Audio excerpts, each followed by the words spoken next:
আসসালামু আলাইকুম। ফেসবুকে পোস্ট করা ছাড়াই আপনি আপনার প্রোফাইল পিকচার কিভাবে চেঞ্জ করবেন, আজকের এই ভিডিওতে সেই বিষয়টা সম্পর্কে বিস্তারিত বলবো।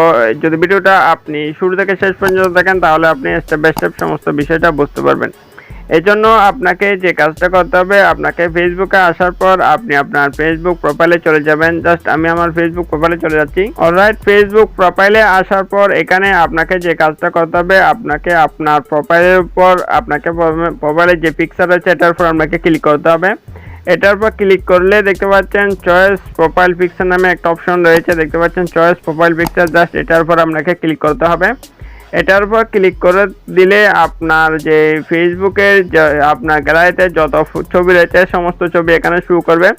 এখান থেকে আপনি আপনার পছন্দের একটা ছবি সিলেক্ট করে নেবেন। জাস্ট আমি একটা ছবি সিলেক্ট করে নিচ্ছি।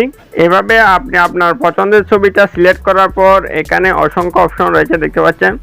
এখানে নিচের দিকে যে একটা অপশন রয়েছে দেখতে পাচ্ছেন, এখানে টিকমার্ক দেওয়া রয়েছে। এটার মানে হচ্ছে আপনার ফেসবুকের ছবির সাথে ছবিটা, এটা যদি টিকমার্কটা এভাবে রেখে দেন, সেক্ষেত্রে যদি আপনি সেভ অপশনের উপর ক্লিক করেন তাহলে এটা সম্পূর্ণভাবে নিউজ ফিডে শো করবে। এটা আপনার যত ফ্রেন্ড সার্কেল রয়েছে সবাই নিউজ ফিডে শো করবে এবং সবাই সেখানে লাইক কমেন্ট করতে পারবে এবং সবাই সেটা দেখতে পারবে। এরপর যদি আপনি এখানে যে টিকমার্কটা রয়েছে, যদি টিকমার্কটা আপনি এভাবে উঠিয়ে দেন তাহলে কি হবে, এই প্রোফাইল ফটোটা উঠিয়ে দেওয়ার পরে যদি আপনি সেভ করে দেন, সেক্ষেত্রে কারো কাছে কোনো রকম নোটিফিকেশন যাবে না, কারো কাছে কোনো রকম আপনি যে প্রোফাইল ফটো চেঞ্জ করেছেন সেটা কোনো কারো নিউজ ফিল্ডে শো করবে না।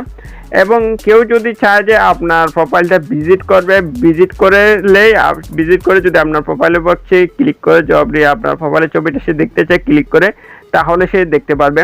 অন্যথায় কোনো অবস্থাতে কারো নিউজ ফিডে বা কারো ফেসবুকে স্ক্রল করার সামনে সেটা আপনার ছবিটা কোনো অবস্থায় শো করবে না যদি এখানে থেকে টিকমার্কটা আপনি ঢুকে দেন।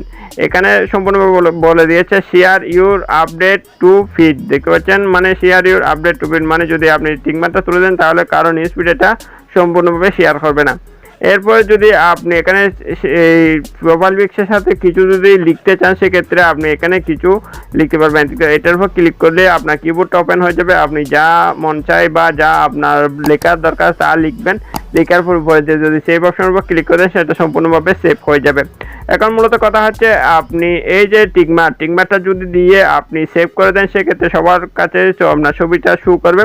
যদি আপনি টিকমার্কটা উঠিয়ে দেন তারপর সেভ করেন তাহলে কোনো অবস্থাতে কারণ স্পিডে আপনার ছবিটা শো করবে না, বা আপনার কেউ যদি আপনার প্রোফাইল ভিজিট করে তাহলে সে আপনার ছবিটা দেখতে পারবে, অন্যথায় আপনার ছবি কারণ স্পিডে শো করবে না। বন্ধুরা, এইভাবে আপনি খুব সহজে আপনার ফেসবুকে ছবি কারণ স্পিডে শো করা ছাড়াই আপনি ফেসবুকে এভাবে আপনি আপলোড করতে পারবেন কোনো রকম সমস্যা ছাড়াই। বন্ধুরা, এই হচ্ছে আজকের ভিডিও ভালো লাগলে অবশ্যই একটা লাইক করে দিবেন। আর আমাদের চ্যানেলে যদি এখন আপনি সাবস্ক্রাইব করে না থাকেন তাহলে অবশ্যই সাবস্ক্রাইব করে সাথে থাকবেন। তো সবাই ভালো থাকবেন। আল্লাহ হাফেজ।